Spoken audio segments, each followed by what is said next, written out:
Flame on! How's everybody doing tonight? I know it's been a long time, but I'm here with my special guest, Nick Lenz. How you doing, buddy? I'm doing good. The only reason why we took a while because we kind of been both been busy. That we have, and it's been a crazy couple of weeks. But to catch y'all up, back up. First of all, shout out to to Najee, who recently commented a few minutes ago. How you doing? And as a special treat to everyone, we're going to go ahead and wrap up all of volume. I want to say prior to chapter 25, we were just wrapping up volume 4. I think so. Oh, Yeah. Nemo Strange is here. What's up, Nemo? How you doing? So yeah, we're just gonna go ahead and do 22 through 25 to wrap up. Trying 22 through 24, excuse me, to wrap up volume 4, and then we'll go ahead and we'll review last month's chapter 25 as well, which I want to say is the start of the new arc, or at the very least was a I transition. think so. All right. Do you want to do a brief recap, Nick, or do you want to go right into it? Let's just go right into it. Okay. Chapter 22, Jara, with the cover image of Boruto in color. Well, apparently he's no longer wearing a white shirt. His shirt is blue. And, of course, you have his coat here.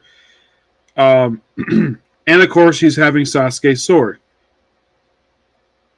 Nemo saying Boruto's okay, but One Piece has been any records. Yeah, it has. Especially with the announcement of the One Piece heroines adaptation of the light novels, which I own those books. They're really good. So, Jira. So, yeah, we have the thorn bowl being thrown around. Yeah, we know you hear. You see, Neji basically just posted the same thing twice. Okay. Yeah. Okay. It's like he posted, like he just posted that same thing just a few minutes ago, and now posted again. Yeah, we Neji, we did see your comment. You didn't need to post it again. So No, yeah. We've just been busy as of late. You're good, man. But yeah, as for Nemo's comment, One Piece is always going to be Toei's golden goose. Like, let's be honest, that's their big thing right now. I Even would the say that, and probably Dragon Ball.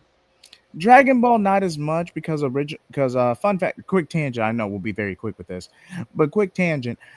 Super was actually supposed to be go right back into prep to go for season 2 or go back into syndication after Broly was released. But after I want to say it was One Piece movie Gold or was it One Piece movie Red? Because this was back in 2019 when the anime ended. Yeah, it was like 2018. Broly came out in 2018. That movie, I think it was 2017 when the thing wrapped up. Allegedly, but then At the time, I think Gold had been released. Red was not released until a few years ago. I think it was. I think it was 2022. I think it was when Red was released because I saw in theaters. okay, Red came out a few years later. Okay, because I knew it was one of them. Yeah, very interesting movie, Red. Because it features the daughter of Shanks, and she's voiced by an actress who I've actually met in person, Amanda Lee, awesome person, who actually does do all the singing too in the movie. Yeah, One Piece Red is kind of a musical, low key, but it's a good time. Yeah, it wasn't as good as Stampede, but I still enjoyed the movie. Yeah. Now Stampede was a banger right there, but the topic for a different stream. Yeah, Stampede was there to celebrate. I think it was supposed to be 20 years. I think of the anime. I think it was. Yes, because out of the big three, even though they got serialized as manga around the same time, their anime debuts weren't at the same time. Yeah, I think the anime debuted in 1999, while the manga was released in 1997. Yes. Whereas Naruto and Bleach didn't get their anime adaptations till around 2002. I think so. No, Bleach. I think the manga Bleach started in 01. Yes. I think the Naruto manga started in 1999. I think it was right at 1999. I think the tail end that year. Yes. And the weird thing is, of those three big series, only One Piece is still out right now. Bleach, well, of course, you have the Thousand Year Blood War stuff, and Naruto has been ended relaunch as well. Boruto, because the creator wanted to do something else with the franchise. Yes, he did. He left to do Samurai 7, but then he never got an anime adaptation, and then he was forced to rush the story due to low sales. Yeah, I heard about that. I know about the amortization, but I haven't read his Samurai 8 series.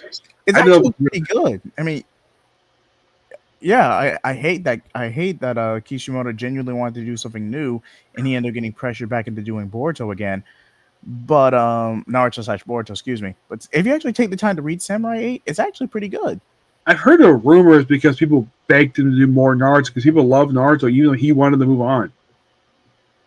Allegedly, but I have not seen any consistent sources confirming that one way or the other. Yeah, I think it's readers that wanted him to go do more Naruto. I think just the readers wanted to do that, not the behind the scenes people.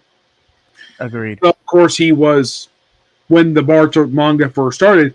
I think he was just a consultant at first, Yes. and then I think it was around the time they had the fight with the leader of Kira. Around that period of time, he became the writer of the series, not the artist. He knew the artwork. The artwork is still the same person who did the this one. It's the same one who did the previous one. I think it's Toro. I think his name is the guy who does the artwork for this one. Yes, I Uh, believe so. yes, it's one of two sequel series I know of recently where the writer and the artist for the manga are two separate people. The only other series I've seen like this currently is Fairy Tail and Hero's Quest, where it's still the same writer, but not the same artist. Yes, I agree. And even well, like you said with Dragon Ball, I know we're going on this tangent, but we might as well address it. Um, Why it's yeah, so hard for manga comic creators? Why make something new and good for some old stuff? Not the case okay. of per se, but case in point, Naruto, Fairy Tail. I have not read a Girlfriend, but I heard that is actual thing people do in Japan. Uh, Anime. I'm sorry to cut you off, Nick. Anime slash manga has more variety and cultural expansion compared to more straight lined or serialized the way the West does it. It's a completely different context. yes, Hence why you can get away with experimenting, shifting around, as long as you don't go too far. What's that one rom com with the cosplay? What was the name of that series? I heard it's called 2.5 Seduction. I No, haven't seen it, but it's on my list. no, the other one, the one with the doll maker, the one with the doll maker, and they Oh, got. Dress My Darling, which Amanda is in that one too. Thank you. And Dress, she's actually the girl on the covers. He yes, voiced her in the anime. from what I've heard, Dress My Darling got pulled out of syndication specifically because they were going a little too skimpy on the art. Hmm. And it caused the anime to be, and it caused, and I don't even think it got a second season. If they were It planning it, a second it season, it is. got pulled. The second season is airing right now. Okay, they actually did end up going through with it. Okay, but yeah, they're a bit more lenient in the anime manga side of things in Japan, but it is a very thin line, and if you cross it, you're gonna get In dropped. the case of comic books, um, from what I can tell, anyways, readers are not demanding that comic creators who just left a comic book, who are doing something else, to come back to comic. They're not. I've never heard any readers demanding that per se. Mostly put, if a writer comes back to the book, it's probably because of the editor.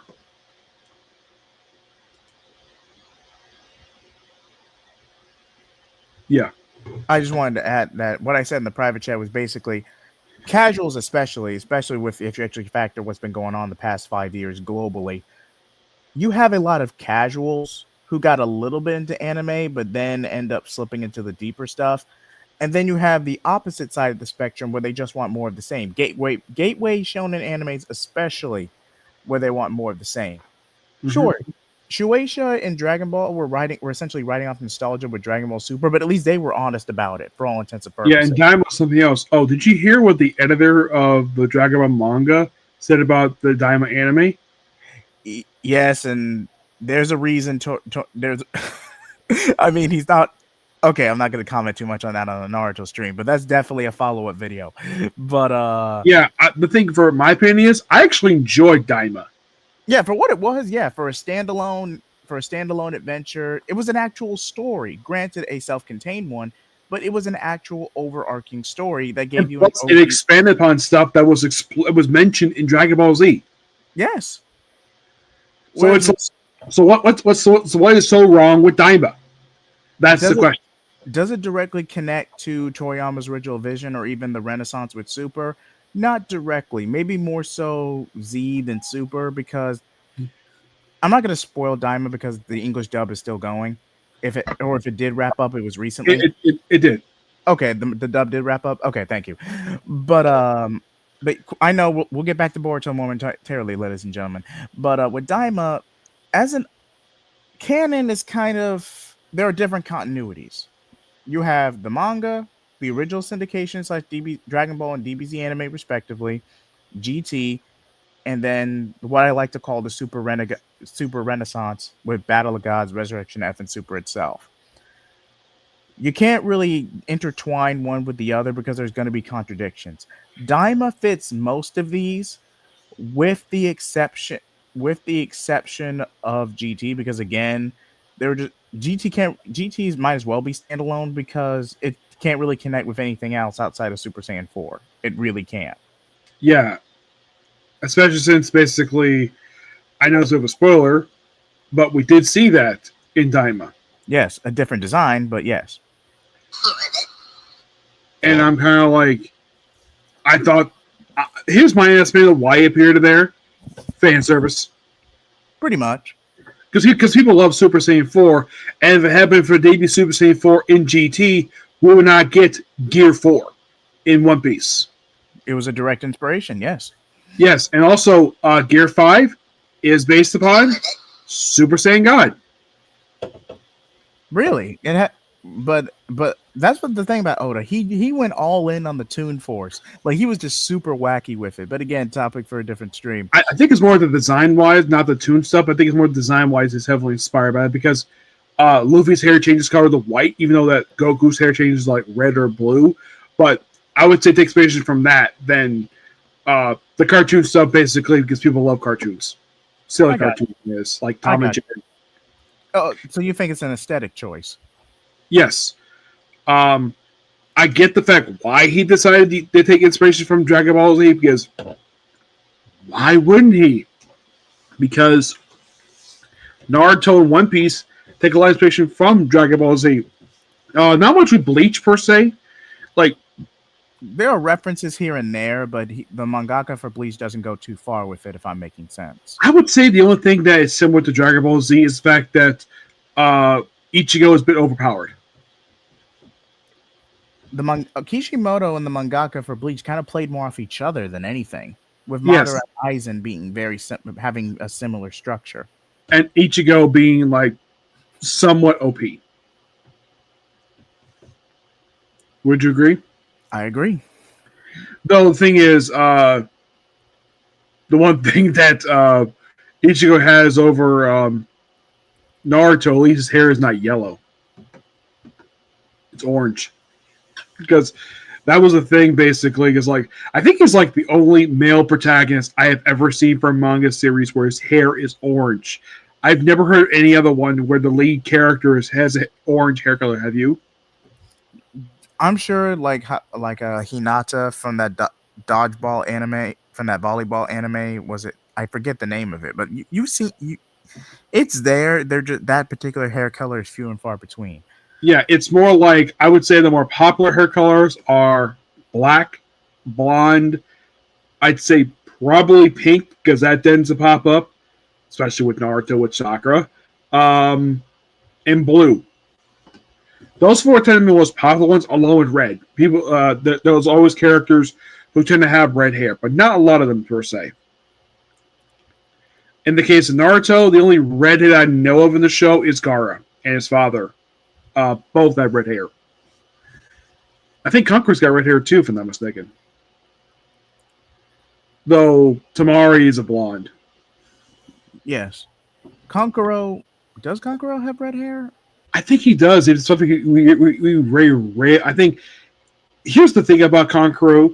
We never see without his little whatever he wears on his head. Like, his hood. Yeah, his hood. The only time I can think of he ever took it off was maybe during the Kazekage rescue arc. Aside from that, it's always been up. He may have taken it off one other time in in some of the imagery during Naruto Hinata's wedding or preparation for it, but that might have just been anime filler. Oh, there's actually I think there's one of them I can think of. Choji. Yes, he's a redhead, though you can interpret it as as dark brown. Yeah, but it looks. I would say his daughter is more red than he is. Yes, especially I know it was explained in a light novel, but the fact that Choji was able to pull a woman from the Hidden Cloud Village, I just can't see it. I And respect the it. fact that out of everybody from that generation, the only people who didn't get married, uh, Shino and Kiba. yeah, Okiba has a girlfriend. Shishino was still a bachelor. Yeah, but Shino's content being a teacher, so he's kind of doing his own thing. As for Kiba, he's a ninja doghound user. His girlfriend's connect has a family connection with cats. The whole dog and cat dichotomy. The, their families would never let them wed. Let's be honest. I'm surprised these two never had any kids yet. Yeah, I'm surprised too. And you know, you can think of whoever had kids have been Rock Lee, Naruto. This is the males. Naruto, Rock Lee, Sasuke, Choji. Sai. Yes, Sai.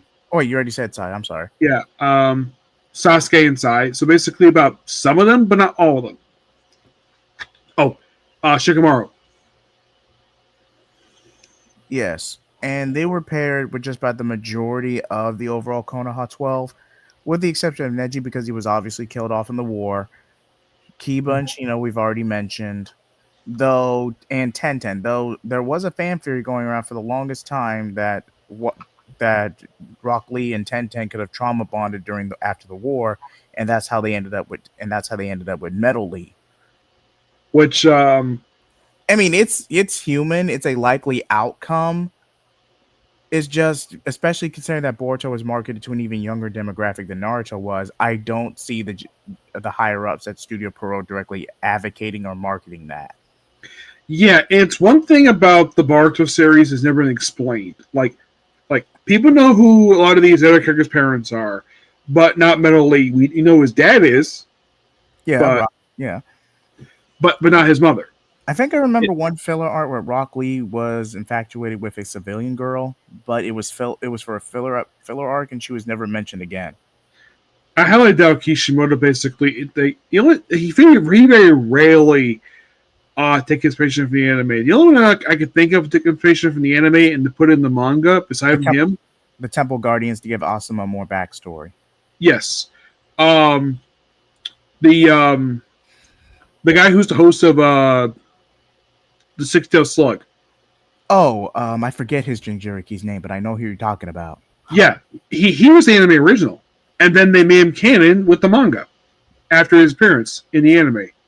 Yep, because his arc was completely original, and they made him canon when they brought it back as a on the reincarnation jutsu. Yes, as a backstory for the Edo reanimation or Edo Tensei. Yeah, they just repurposed. I think he's like the only character I could think of from that show who actually did become canon to the show. I know in Inuyasha they did do that. What about the Jinchuriki for the Seven Tails? Didn't she have an anime only appearance prior? She did. She appeared in this season that was the tuning exam where she later got killed off screen, which her thing was. Oh, the tuning exam flashback with Sakura, and Choji. Okay, she did. All right, she did appear in that. I think those two are the only ones I can think of. I can't think of any other major character from Naruto who appeared in the anime first and then was put in the manga later on.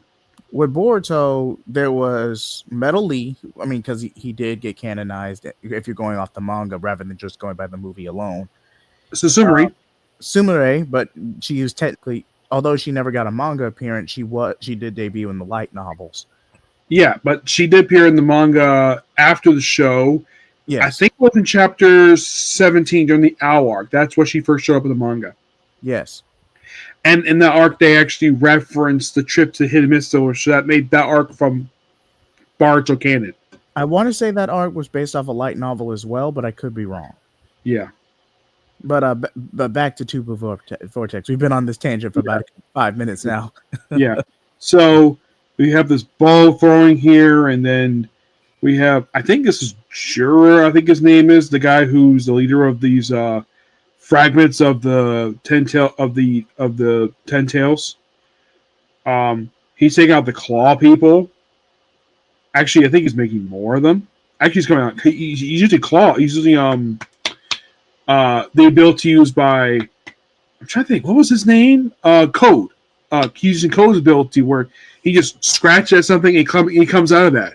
He's using his ability, which I think he's in prison, if I remember correctly. I think he's in prison by them. That's why he stole his ability.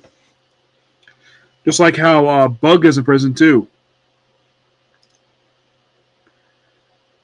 One of the vine trees, Jura. So he uses his Renegon. Yes, he has a Renegon because he's from probably the same species that the mother of the Sage of Six Paths basically came from, because he got the Renegon. I believe the Sage of Six Paths also Renegon too, if I'm not mistaken. Actually, no, I think he had Byakugan. His brother had a Renegon, if I remember correctly, from what was explained in the flashback.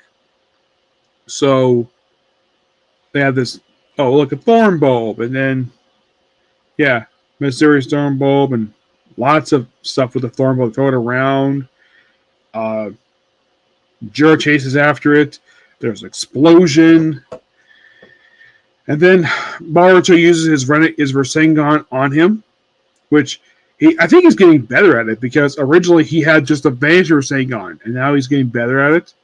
There's a little bit of damage to Jura, not much. And then we cut to Jiraiya's clone. I don't remember his name. Kazukoski. I think that's his name, right? The guy who's Jiraiya's clone. Because they revealed it in the show, but Naruto's never met him. But if Naruto saw him, he might think he's looking at his late master, but it's not him. Because the fact, basically, his personality is way different. Yes, the name is Kajin Koji. Sorry, I lagged for a second. Yeah. So he's talking to Ada, which is interesting. They have a very interesting conversation about the Shuriken stuff. And it seems like those two are loosely cooperating with each other, which is interesting given the fact that, as far as I can tell, these two have never shared screen time together, neither in the anime or in the shows. I think she made an appearance very late in the anime. I think she did appear very late in the anime, like toward the very end of Boruto Naruto and the Next Generations. Like toward the very end, that's when she showed up in the show, I think. So then we have chat, because of course, basically, because the guy progressed the story with chatting, aiding you, and then a good amount of action. They try to find the tree, but it doesn't work. And of course, basically, Boruto drops Sasuke's sword. Jura picks up. Seems like he's about to break it, but look, he picks out another Rasengan. And then he puts it in his back. Sends him flying. Also, for some reason, he has... Jura has on his chest... He has the Uzumaki seal on his chest. That's interesting. Which, as far as I could tell, this is probably the first time in the whole series that has popped up, because I don't think it popped up in Boruto, because this is something that very rarely appears in the series. That Uzumaki seal, which, if I remember correctly, Naruto's mom put that on him when she put Kurama into Naruto's body as a baby, which was explained in the show the reason why. I think it was his father's idea, because he figured his body could withstand the power of Kurama, which that proved to be correct. Half the power of the Kurama, but accurate. Yes, and now there's a baby version of it with Himawari. Somehow. Yeah, which is kind of weird. A baby version of himself. I guess it was about time to bring him back, because he died, and now he's back. I mean, if you're gonna play into genetics of it all, I mean, Boruto and Himawari both Naruto was still connected to Kurama when he and Hinata had them, so they should one or both of them could have been used as a lifeline for Kurama. He would have remanifested at some point. I think the reason why he put it inside of Himawari because Himawari punched Naruto on the day he became Hokage. That is my theory. Is that Possibly. when he may have punched her, maybe some essence of his chakra went into her body, but she never noticed it for years. And Hmm. now that maybe what this is my theory. I think essence of Kurama's chakra, which was in Naruto's body, maybe when she punched him by accident, maybe some of his chakra leaked a little bit into her body, but remained dormant for years, and then thanks to this, brought the character back. That's just my theory on it. But what do you think? I would say that's very likely. It doesn't go too much into gratuities or out of universe logic, and and it's a callback to a gag. But yeah, I feel like I feel like I would accept it. Yeah, but would Kishimoto do it? Probably have that explanation. Who knows? It's up to him to explain it. So, yeah, and Jura basically, it's like, oh yeah, it's like at the bulb stuff. 23, the strong, where Jura's in the cover with the Uzumaki seal. He has a weird design with him where it looks like he has a thumb attached to his heel. You find that kind of weird about him? The fact that these people are so weirdly designed, but of course it is. It's Naruto. Then you have Mitsuke going to his sage of his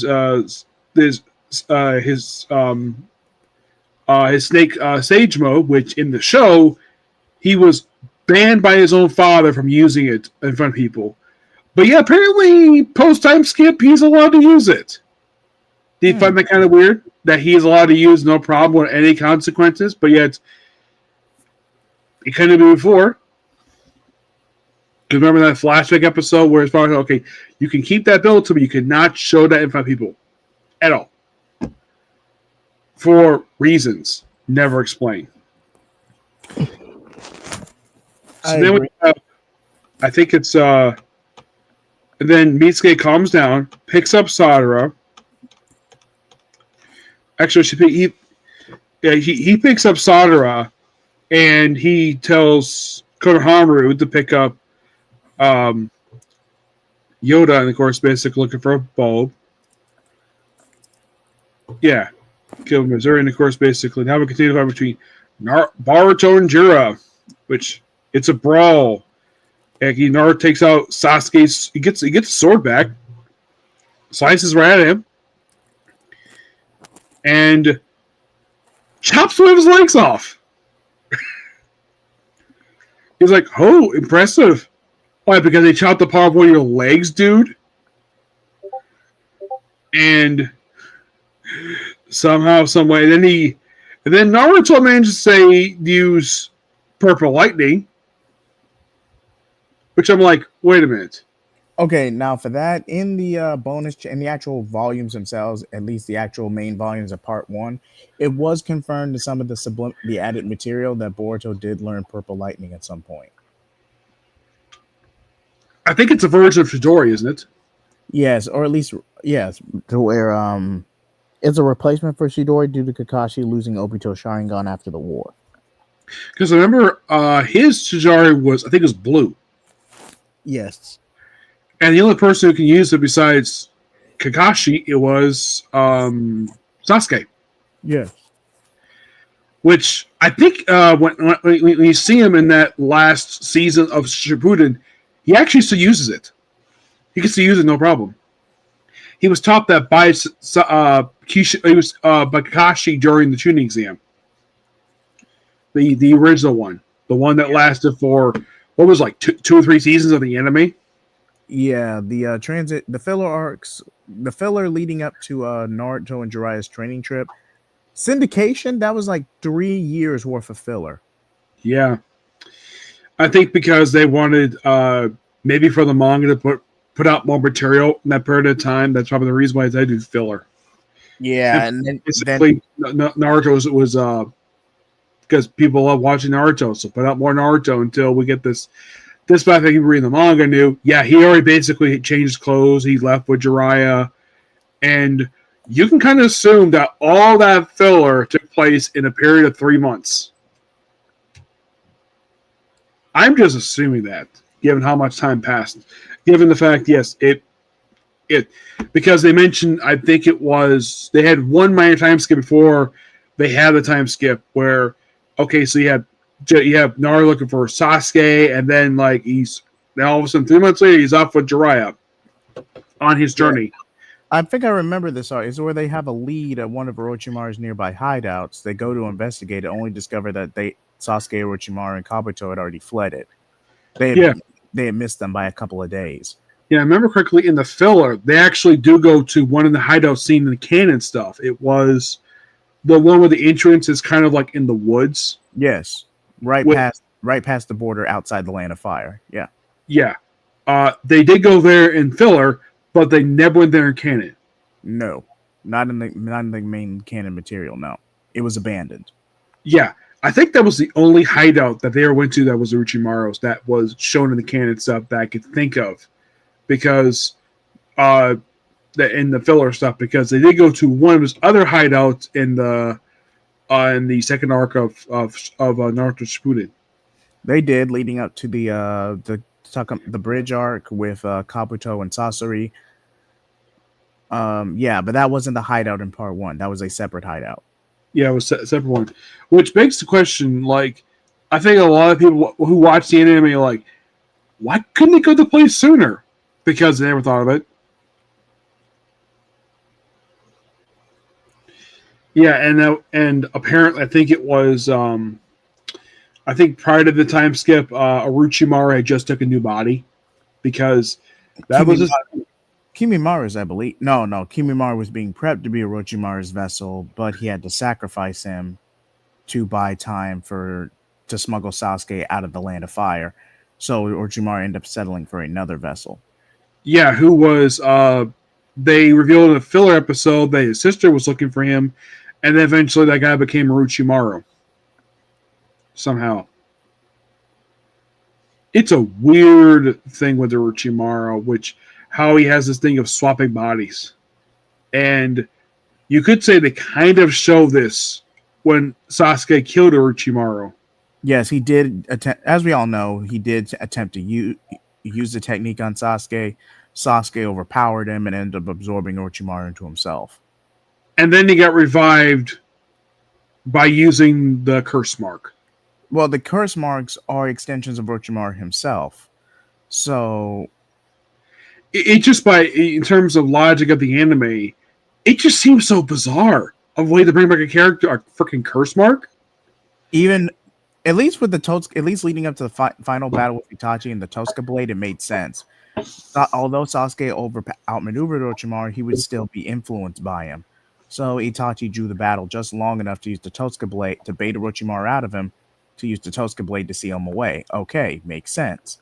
Mm-hmm. But severing a curse mark from a side character just to bring Orochimaru back, it feels forced when you already have Kabuto right there.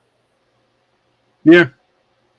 And the fact he used pieces of Orochimaru's flesh to become his appearance that when we last saw him in the anime during the Cider arc, he still had that appearance somehow. Yes, he was scarred from that transmutation. Yeah, I would have thought though they would have fixed him, given the fact he was captured, held as a prisoner of war. That they would have had Tsunade treat him. Probably as best they could to help him keep somewhat of a humanoid appearance, at least from what little we do see. Yeah, but that transmutation is permanent. And there's no denying the fact that he was written to be a massive dick in the show. There's no denying it. But then once Orochimaru gets absorbed, Kabuto loses his goddamn mind. Yeah, I would say of the two, Kabuto is more of a dick than Orochimaru is. Yeah, at least with Orochimaru, he may maneuver and deceive to an extent, but he's gonna play a direct hand. He's gonna be direct about it to a degree.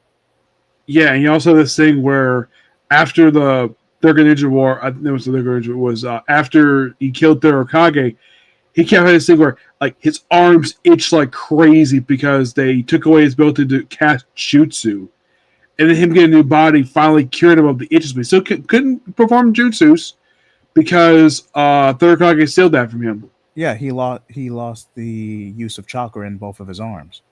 Yeah, which he was not happy with that because you see him in the anime, he's like, "Oh, this thing so itches like crazy," because he was like that, and he got a new body, and he's still can't use chakra, but at least his arms don't itch anymore.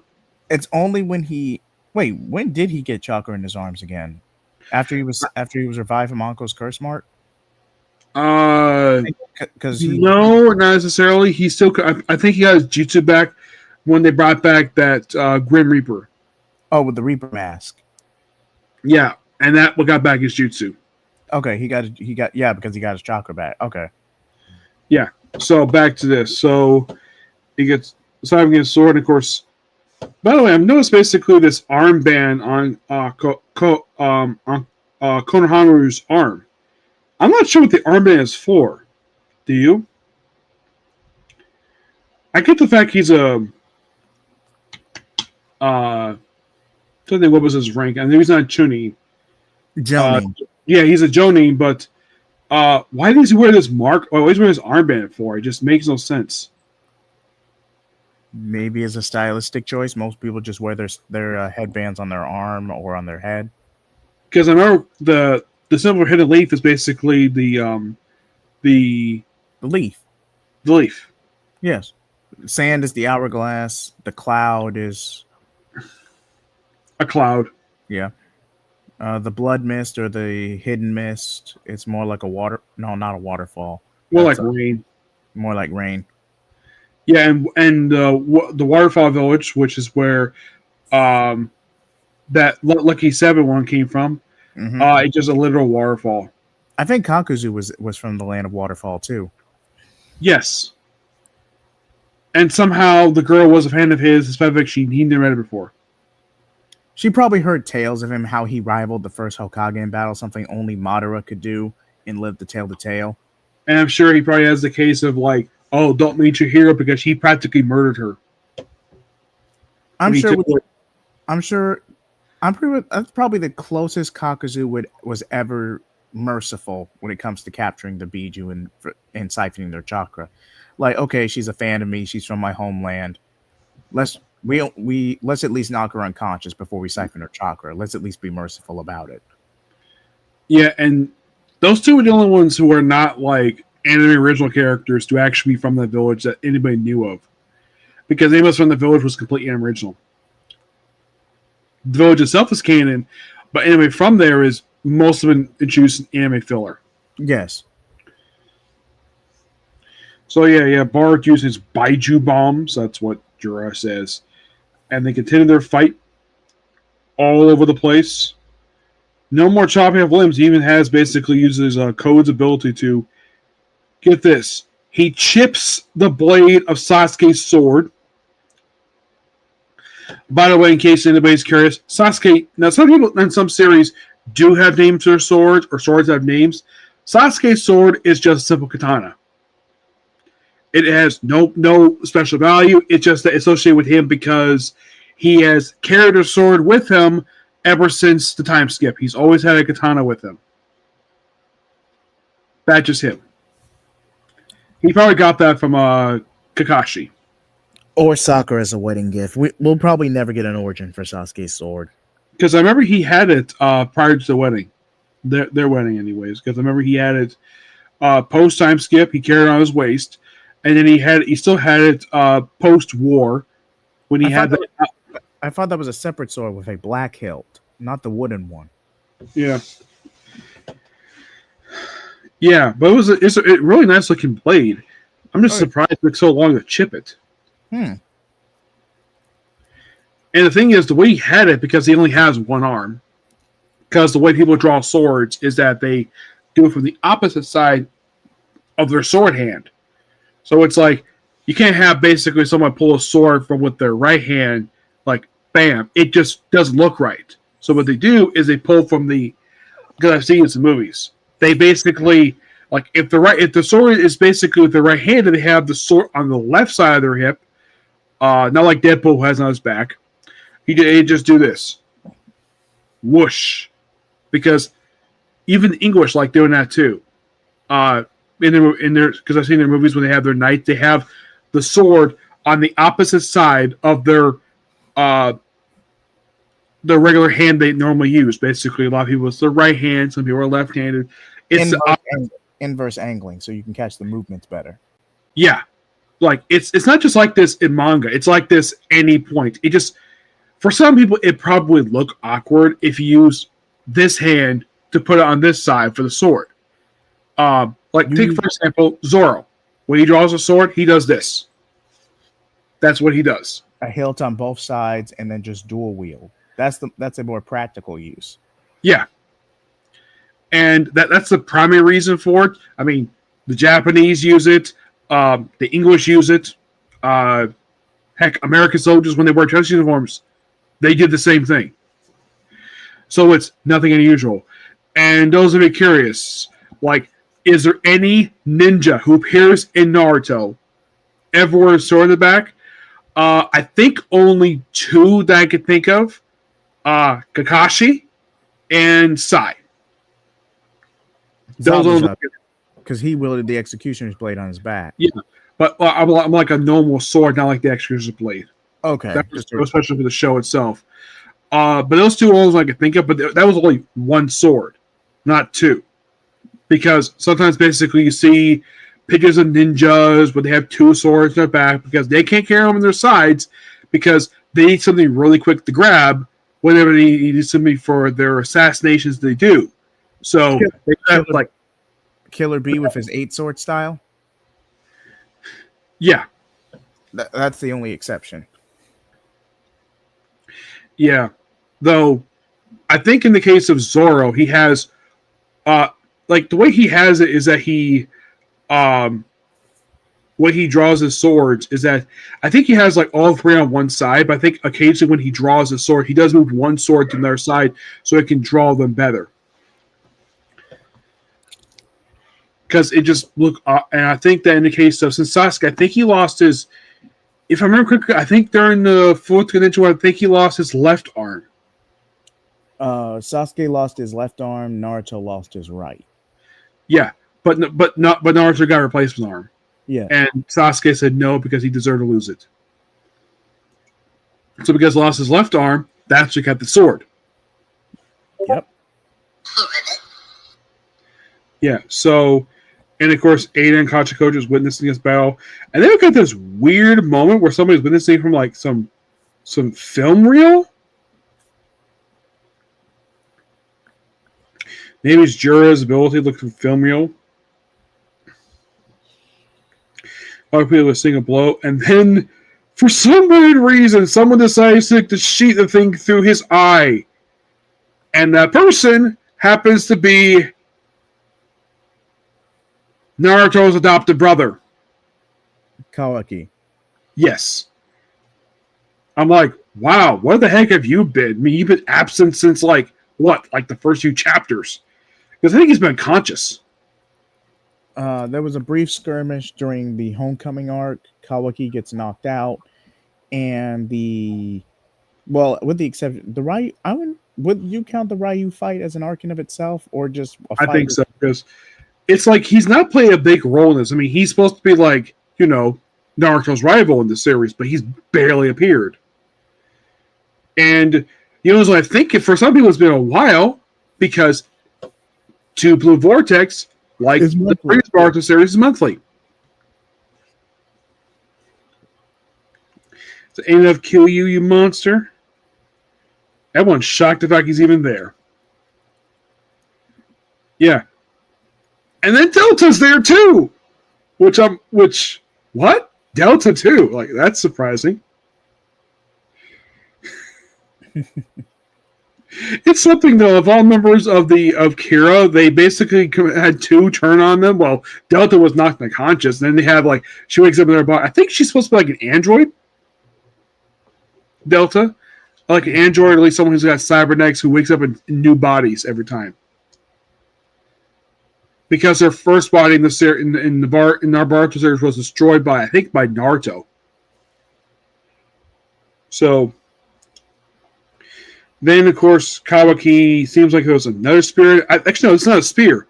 It's a fucking chakra rod. That's what he threw at him, a chakra rod. And I'm trying to think what's the first time that anybody had chakra. I think the first time chakra rods ever appeared in Naruto that I could think of was probably when Pain showed up in the franchise. That's when chakra rods first showed up. Because they never appeared in part 1. Not that I could think of. But they did appear in part 2. And that was something that Pain used. Basically, Yagato, I think his name is, the guy who was Pain. He used them. Yeah, Yaiko. He used them. During the flashback where he killed Hanzo the Salamander. And during when Pain attacked the Hidden Leaf, he used chakra rods on Naruto. Chakra rods are not something that the series goes to very much at all. I mean, Boruto had it pop up a couple of times, but it's not a regular thing because I think because they want to save for special occasions because they're very powerful weapons. You think, oh, they're basically a piece of metal that pokes people. Fine. But chakra rods can also hurt the chakra in people's bodies. I mean, it pinned down Naruto. Pinned him down with 6 of these damn things. And there was like, they kind of said in the anime, when the manga, I think it was like, the ground was covered in blood.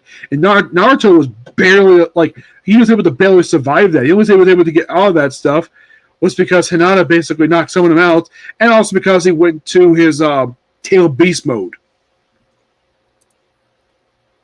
Mm-hmm. Yep. And Kawaki's like, hey, dumb bro, wake up already. And here's Baruto's response. You're the one who's late, jerk. We're able to get it, Boruto, because you run amok. I'll kill you on the spot. And then he goes to his Ozaki with the whole mark thing to end chapter 23. Now, that was a surprise seeing Kawaki show up. Oh, yeah, it was definitely a sight to see, especially on a reread. Yeah, and now chapter 24 is Uzumaki Kawaki. Thanks to his reboot of the people's memories, he is Naruto's son, despite the fact he's not Naruto's son. And the only ones who know for certain, or at least are not directly influenced by the Omnipotents, are Sarada, Sumire, Ada, and Damon. Though Damon has threatened to expose Kawaki on multiple occasions. And of course, Boruto's not affected by it either. Boruto, yeah, you could see that this is kind of an inverse Naruto and Sasuke situation, like good guy Sasuke, bad guy Naruto. You could definitely see that parallel to an extent, but I don't think Boruto would expose Kawaki outright. Boruto is effectively a mascot of his own story/series. As such, he's going to parallel his father. He's going to take the compassionate route. Now, if Kawaki feels remorse and arranges with Ada to undo his original desire on his own accord, then it's kind of a monkey's paw situation. I don't think Kawaki would do that unless Kishimoto sets it up very well to, like, not so much he genuinely has remorse or he realizes a united front is the best way to win. Like, Kawaki would just have no other choice. Either create a scenario where Kawaki has no other choice but to swallow his pride, either undo his original wish, and then admit he framed Boruto for the crime and had Ada go along with it and act by threatening her, or you retcon the flash forward secret altogether. Now, I think he threatened her because she was in love with him. I believe so as well. Somehow, it's not really been explained very well how the heck she fell in love with a man she never met. Ada, due to the senjutsu abilities, it's kind of like true beauty. Like, she knows the people around her are going to be infatuated with her to some degree. So she's never had genuine courtship or romance, and that's something as a young adolescent girl Ada wants to experience genuinely. The only people immune to that power are Damon because he's her little brother, and someone imbued with karma or Otsutsuki DNA. Would you compare this to Paul Hancock and Luffy? To an extent, I would say a more direct comparison would be Lady May. It's kind of a similar gag. But at least with Lady May, Kishimoto kind of let his dirty tendencies get the better of him with Lady May. Yeah, where basically he would chastise Al for basically saying some certain words, but never chastise a younger bodyguard. Never. That's because Chojo was constantly flustered around her. Like what was he like? I think it was. I think she knew that he had a crush on her, but it's like he never made a move. Of course he didn't make a move. He's freaking 16 in Shippuden. Actually, no. He's 2 years older than Naruto. Wait, he's right at 18? Yeah, because I remember when he first showed up, I think he was, because Naruto, when he came back, he was 15. He was 17 in his debut appearance. And then after the war, because they mentioned by the time they had last happened, 2 years passed by, so he was 19. And he never made a move.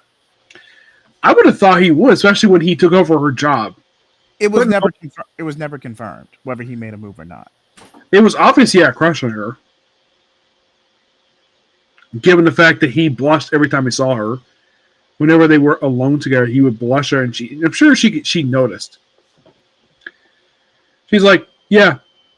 And they think that 32 is old in Naruto. Despite the fact she's hot.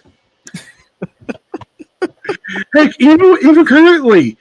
I mean, I think she's in her 50s now. She looks great for her age. Definitely. Better than Anko, at least. Yeah. At least basically May kept her figure when she got older compared to Anko. Well, I don't care if they set it up to where Anko always had a sweet tooth. You didn't have to go that far with it. Yeah. I think that making her chubby was a mistake. And also, like, I think she's supposed to be just a few years older than Naruto, if I'm not mistaken. Wait, we're still talking Jojuro? Anko. Okay, yeah, Anko was one of Zabuza's students, so I want to say she's Kakashi's age, if not a little bit younger. Yeah, and it's something, though, that she's never flirted with Shino, given the fact they kind of work together. Because he's a co-worker and former student. She just wouldn't flirt with him out of professionalism. Yeah, and the fact that the only person she's ever flirted with in the whole show is, in fact, Naruto. And she did that twice. First, it was in her debut appearance when she first met Naruto, when she threw that kunai at him. And then she did it again during that filler arc, where she's kind of like pouncing on him. Where she's like, just pops up right behind him and basically... Now, the anime cut this out, but in the manga... Yeah. That because apparently that was inspired not from DBZ. That was inspired by JoJo, Bizarre Adventure. Yeah, that was a gag inspired. Yeah, because fun fact, the manga from JoJo goes as far back as the late 80s, the original manga. Yes. But, yeah. I think because the manga is still published at that point, I think when Naruto started, I think that's probably when they're publishing part 5 at that point, maybe. I think it was either part 4 or part 5 when they started publishing. The manga version of part 4 or part 5 in 1999. Yes. Yeah. Part 5 is Golden Wind, which we're hopefully going to get to that soon. Hopefully. Go back to this. So, Boruto tells him to go to... They say Senku, basically the sand village. It's like, yeah, head there as soon as Amanda removes your limiters and helps out on the others. Once you're over there, once you arrive, I'll go. It will like cause Jiro to join in, but your presence will give us a chance. And it's simple. Respects all his power, he's beyond the monster. I think add more of us make a big difference. And then for some reason, I think it's then Kawaki throws Boruto, the hidden leaf symbol. Actually, no, I think it's Boruto's Kawaki. Yeah, trinkets carved in the shape of the leaf logo. They're like metallic trinkets. So I think it's a teleportation device they explain here. That's what it is. Mm-hmm. But it looks like I'm looking at it, looks like part of it is missing. Because it looks like there's like a thing behind like the little swirl. Which they explain in the show of how in the world they got that symbol. Because so they got the explanation for that symbol from Naruto's mom's village. And they did it as a tribute because they were friends of theirs. Yeah, and also Jay Heeb right back. So yeah. So basically they have Kawaki fighting Jura. Jura goes behind him. Slice. Then summons freaking cubes. Because these people love freaking cubes. And tries to bury him there, but nope. Then Kawaki uses one of his special abilities to almost turn to a claw and almost chop up Jira's arm. Pulls him back and like constantly fights with a chakra rod. Then stabs him. Actually blows a hole in his gut, not in the middle, basically on the side. And for another person, if that happens, they'll almost certainly be dead soon. But because he's basically part different creature, he's able to barely survive it. And then Boruto's telling his Osuki, like, calm yourself. It's all right. No problem. Calm yourself. He's basically telling his Osuki inside his body. And then we see Susumori and Armando. And then for some reason, Jiro pulls out a book out of his coat. He's like, oh, you're Kawaki. Huh. That's just you. Uzumaki Himawari. She's only transformed before me and show what it looked like someone else's power. In hindsight, as if Yamika Inojin sacrificed, survived with one trigger. And Sadara. She's too inexperienced. She too unexpectedly awakened the power and took my brother down easily. Sumaru's like, she did? Also looks like that we see more damage on Jira's body. It looks like part of his shoulder was blown out. Not just his gut. Also his chest as well. Damn. Kawaki basically did a number on him. Indeed. Yes. And apparently he's interested in the topic, the thing called love. And Kawaki has an expression like, what's that? Yeah, he has this blank expression on his face. And you have... I'm not surprised. I'm like, how in the world is Susumori watching this thing? You're probably thinking like, oh, probably because they probably developed a version of like a drone or something to watch on a screen. So, yeah, time for the pissed. And then you have Jira summoning things at the ground. And then he submit into a freaking chair. Okay. Also, his leg grew back. That's why I think Naruto chopped it off, but it grew back. It's like, I never expect Yukon Boruto. As far as I know, there's one thing in the world that you want to protect. And that's supposed to be Uzumaki Naruto. A while ago, I went to go seeking him. I was shocked to learn he passed away. But now, looking into your eyes, I'm convinced Uzumaki Naruto is alive, isn't he? So I'm right. You're easy to read. I'm not a good liar either. And this I know, like on your skin, but I want to consume Naruto Uzumaki. I heard he shared a deep bond with many of the Baiju. And perhaps love some of you as well. I'm thinking that. I'm hoping that I might look more of you. And then Kawaki basically tries to jump in. Then Boruto returns. Like, sorry about the wait. We're good now. I got to log in a symbol. Hmm. You're flying around, Johnny Naked. I love taking part. Let's go, Kawaki. Give me a sec. Hey, Jared, listen up. I really don't care. He's like, you don't care about love, but I get credit for your instincts and intuition setting in your eyes and Lord Seventh.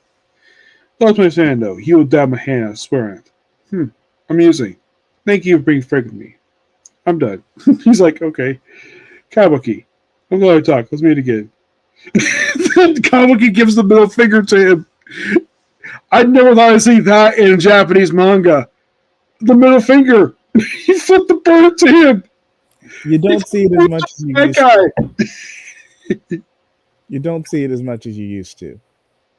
Now, in case you're curious, though, has Naruto ever flipped the bird ever in the franchise? No, Naruto has never done that. None of his other characters done that at all. You probably think, has Bleach ever had a character flip the bird? I think maybe one or two have. How about One Piece? Maybe the villains. I mean, you don't see Luffy flipping the bird. That'd be bad for his image. I mean, the only one I could think of maybe get away with it is maybe Sanji. But something I'll think like, what about Dragon Ball? Anybody flip the bird in that one?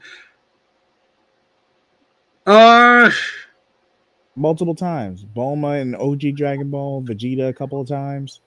Goku never did it. Kid Trunks in the Bio Broly movie, though I believe that one was censored. Yeah, but it doesn't happen very often. It does not. Yeah, and somebody could be asking, has it ever happened in Fairy Tail? Not to my knowledge. Nobody's ever flipped the bird in Fairy Tail.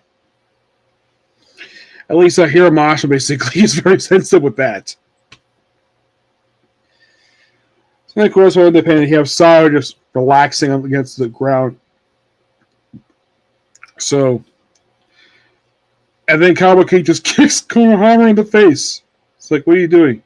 He's like, that's my line. Sorry about that, Master. So Thornbud? Yeah, of course, good. Then we hit the Konohama. Easy now. So, okay, so the only way that Ada is communicating with Kachikoji is thanks to his frog. Yep. He's talking to you. You joking, right? Gross. Yeah, it's Bug's counterpart with the trees. And then you have Jura back at his base reading his book. And then they're like, what is it? Totally ick. And then Jura just gives him a weird expression on his face. Like, I think anybody read it like, what exactly does expression mean? Just give him the glare like that. I think that ends like volume, what, 4? I think it is, that one.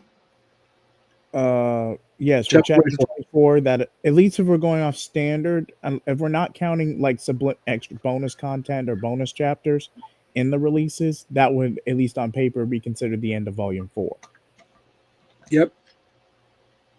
Now we're starting volume 5 with chapter 25, Those Girls. Well, the cover is Himori and Baby Karama.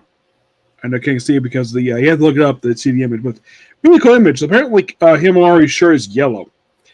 And her shirt, I was wondering what the heck it was. It looks like it's Karama her t-shirt. Well, it's more like a sleeveless top is what she has. And her, she apparently has got a sun in her pants too, and the weird belt buckle because it plays into her naming convention because it's a play on her name's a pun on sunflower, so it plays into the naming convention. Yep, and then we have Konohama take Thornbud, give it to I think what was her name? The one who's Mogi, and puts it on the tree, and the tree dissipates, and she's able to be back to normal. And Moegi is back. Yeah, she's back. And I'm sure she probably feels very happy the fact that she's in Konohama's arms. Yeah, but whether or not they're actually going to set up and pair these two, I just don't know. They were childhood friends for the longest time. Kishimoto was never really good at romance. He openly admitted this. The setup is there, but remains to be seen. He does has Mugi, no. And she's like, Konohamaru-chan. And Himura is like, yay! Because she's like so happy the fact that she remembered him. And she's been stuck in a tree since like what, chapter 2 or 3? Yep. Yep. Yeah, and of course he's very happy to see that she's alive. And then we see Boruto floating above the village. Fun fact, his father has done this too. He has done the floating thing. So not many characters can do this. But it does happen. But the only series you have characters floating, they're not jumping up in the air like they do in One Piece, is Bleach. And that one, practically everybody can float. Or at least fly. In the case of Naruto, I'd say a small handful of people can do this. Though, you might think, well, but Gaara. Gaara basically rides on sand. He doesn't fly. Not many people can, but it does happen. So then we see Sai with Gar, who's in the hospital on oxygen tank because he barely survived being attacked. And we see Konkaru. For him, I think it's been like not as long as the whole thing with Muegi. I think this is the first appearance like probably over 10, 12 chapters, but it's been a while. It's been like a year in terms of publication people have seen him. And then Shikamaru's like told by Sai. The others are like, I'll be right there. And then everybody's basically around Muegi's bed. It's like doctors. And of course, the doctor checking here is in fact Sakura. Which I think this is like only like what, her second appearance in this whole series. It was like a tell it's her because, yeah, we don't see her face in the panel we see her in, but you can tell because her ninja headband is still on her head. Yep, everybody's here basically with her. Yep. I knew right away with Sakura because basically there she is on the page, on page 10. We see her face, but she first shows up in the chapter on page 9. In my opinion, it's always great to see Sakura, despite how you thought of her at the beginning. She's an amazing character. I love her development that she's had throughout the entirety of Part 2.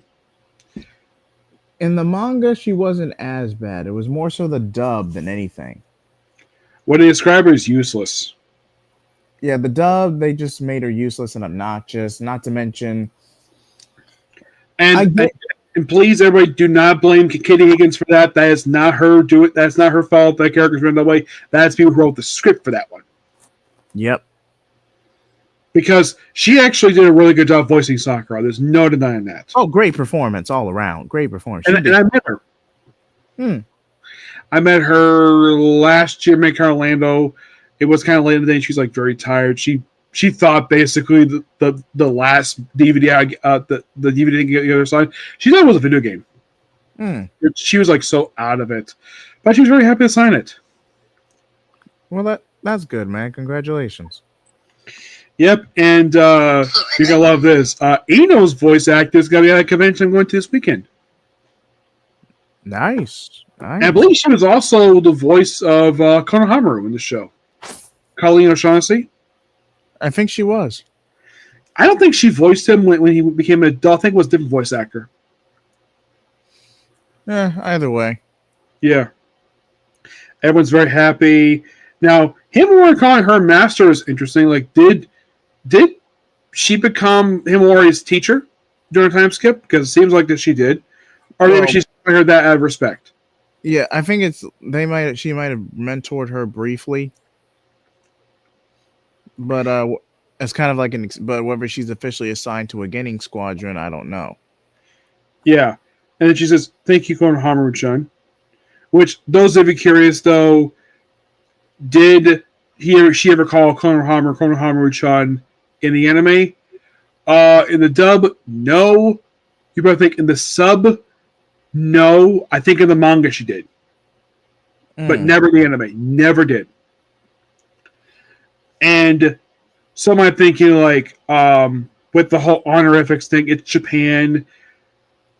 the way the sub translated from what I saw, very rarely you saw characters use honorifics. Like, for example, Naruto.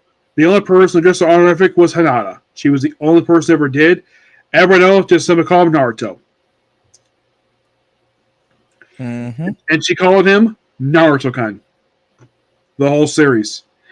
And you might be curious, though, after they got married, does she still call him that? If I can tell from the sub they put on Crunchyroll, no. She stopped doing that. She just simply just call him by his name, Naruto. No honorifics necessary. And that's a Japanese thing. So do not blame when they translate the manga. Don't blame the translators. That's how things are in Japan. So don't blame for that. So Kara was like, "Get well soon. No problem. Get well quickly, huh?" And then Sadara has a conversation with Sumeri. And then she's like, "Good job about the mission." Yeah, kinda. So Sumeri. As they call you that? Sure. He want to apologize for probably for constantly keep calling her class rep.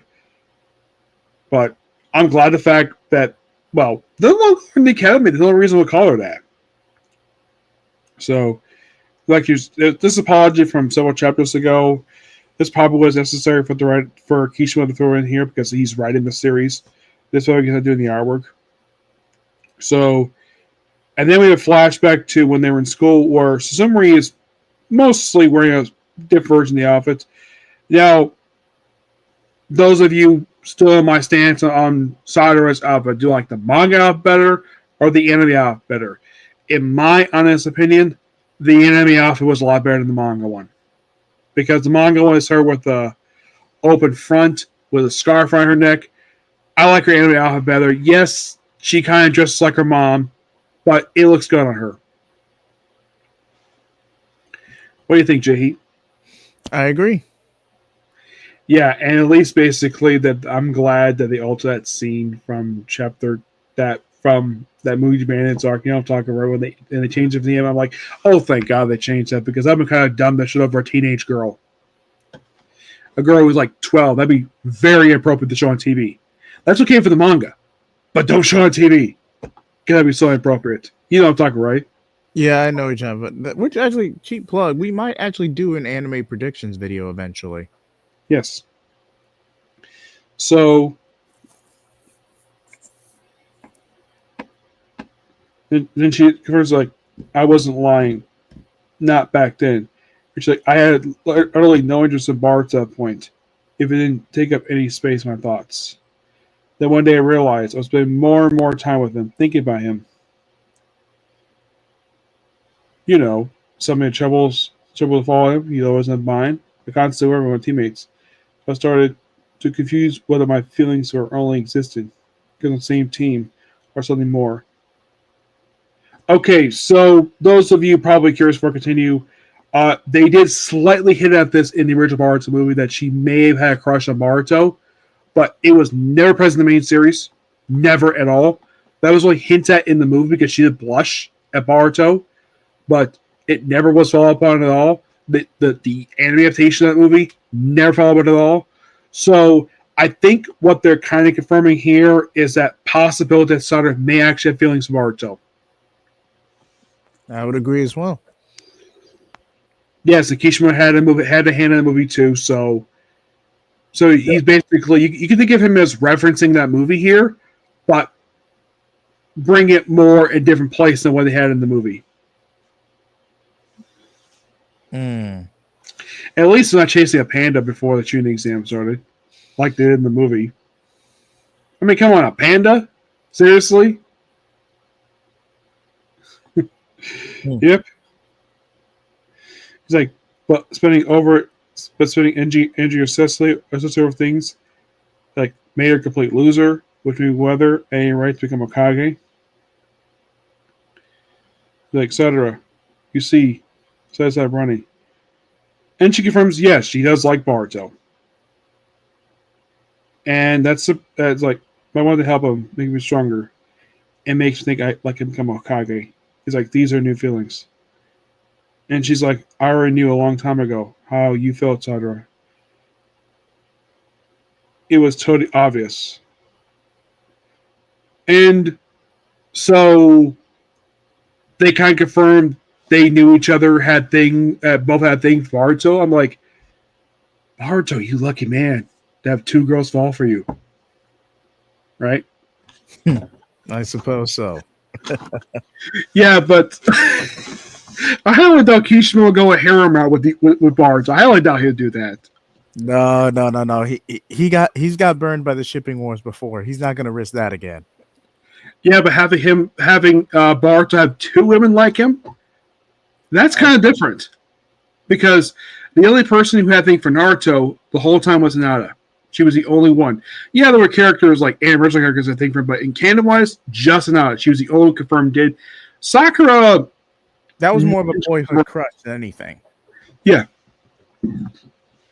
yep, Whereas in the manga, he grew out of that as early as Sasuke reuniting with Itachi. yes, He accepted it, he acknowledged it, he moved on. Whereas in the anime, it was dragged out a little bit longer. yes. He's like, thank you, tell me directly from this point on. I'm not coming back anymore. Right back at you. And I'm thinking, like, reading this, like, does this mean basically Sada and Sasumori seeing some of his rivals for the love of Baruto? And of course, basically, Ada basically is just like, no way, how you dare have a super tense combo and I'm not present. It's like she's so jealous the fact these two are talking about the same man they both like. And she's like, hey, come in, Sesame Unit. Please can I be stat with those girls. And then we see him already just meditating. And apparently inside her mind, she's basically sparring with baby grandma. She's like, that ain't the way. You don't get it all. Listen, you rely on arm strength when throwing a punch. Don't use kick like your leg strength. Your chakra, accomplished all through chakra control. Better than your average shinobi. I know that. I'm a ninja too. I'm a ninja, you know. Nope, you don't understand a thing. For you are an ordinary shinobi. In fact, you're a little different from Jurajigi. But those who host Baju are inside them. The Baiju thing that is mostly put just okay, yeah, the step right again. That is basically the manga translation of it. In the anime, they've always referred these creatures as tail beast. It's like, you are human yet anything more similar to me in Jura. It's like, listen, I'm not talking about what you are or not here. The point is solely fighting should be adapt, basic. Forget everything you know. Think of yourself as a conversation of chakra, talking human form. It'll live from there. Easy for you to say, I can't begin to manage that. Like, I'm tired. We're done for the hey, come on, wait. Yeesh, wasn't done talking to you. Damn it, Karama. And then Baruto basically is like looking at his house. And he closes his eye. And then we see him on this weird scape with this giant flower. And actually, no, it's actually his mind. Where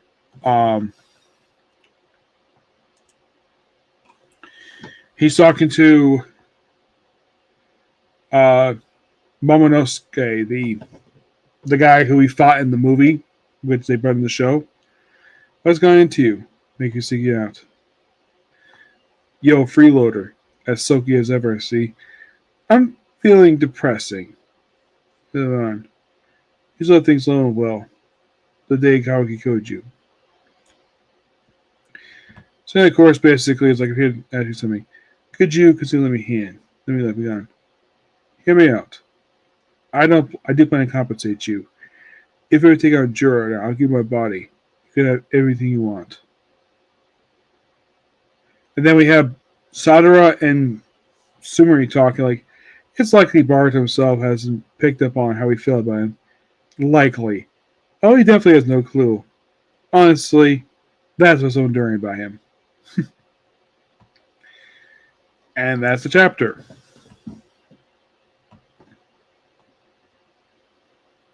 A quite interesting chapter. So, chapters per se.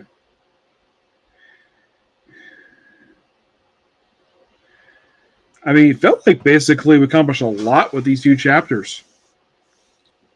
Of course, now waiting for Jay Heath to get back. I think he maybe had to step out for some reason, but that is pretty much basically the 4 chapters nutshell. We got through it in just about 90 minutes. Not bad. Of course, now waiting for Jay Heath to get back.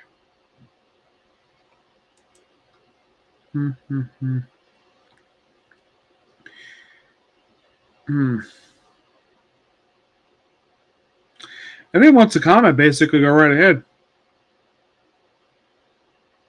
So, I'm not sure if people are talking, people are watching this right now, but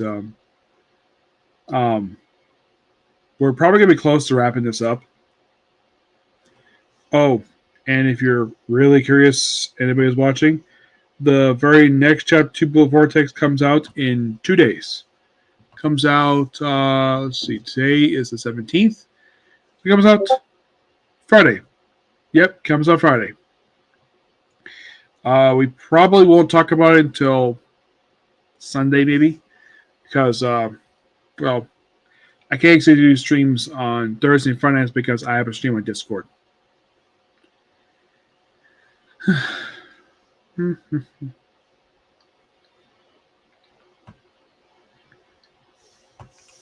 My share of man digging muscles.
Sorry about that. All right. Yeah, I just kind of finished going through the chapters, but it feels as though we kind of are starting something new with these chapters. Yeah, starting with I think we're transitioning into a new story arc with chapter 25 and chapter 26. Actually, it launches this Friday. Yep. Depending on where you are, time zone wise. Yep. So we'll definitely do a follow-up video on that, probably about a good week or two. That way we get time for everyone to support the official release. And we also have a few more collabs we're setting up this week. Yeah, we still have planned for Comic Blaze for discussing John Byrne's Man of Steel. We still need to have a date for review for Death of Wolverine, even though the movie's been out for like a year now. We're just waiting for a date for that one, right, Jay?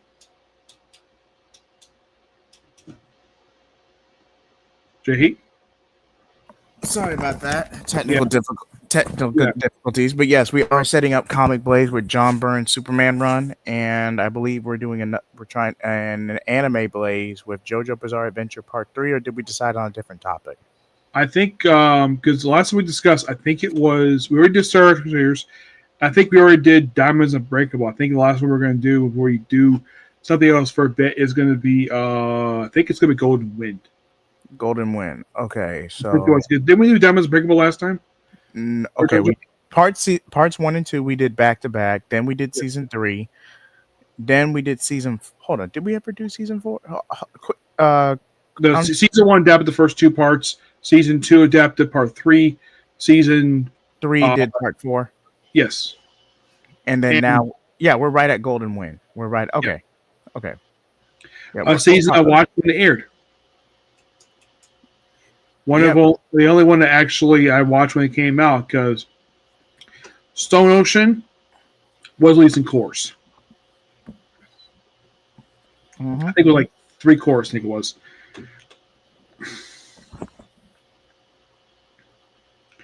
Yeah.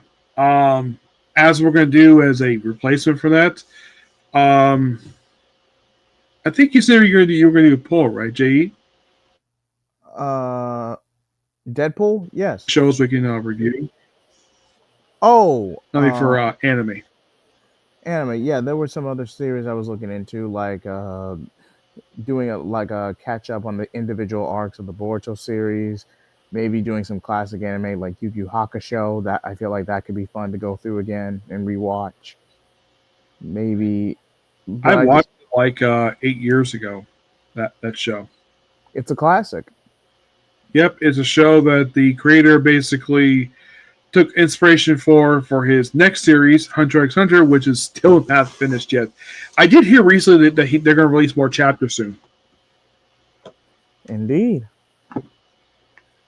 Eventually, but yeah, he's been on and off that series for a good while now.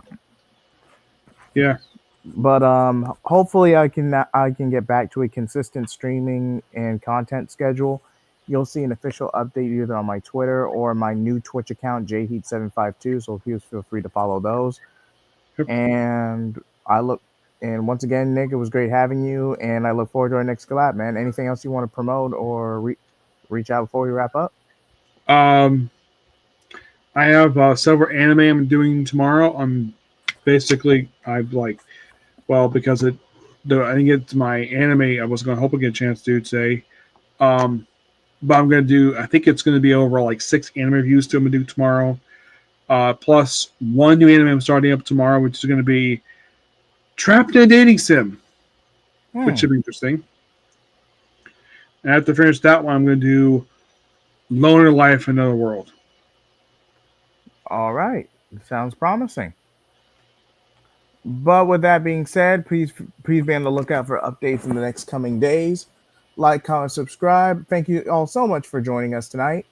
Flame off.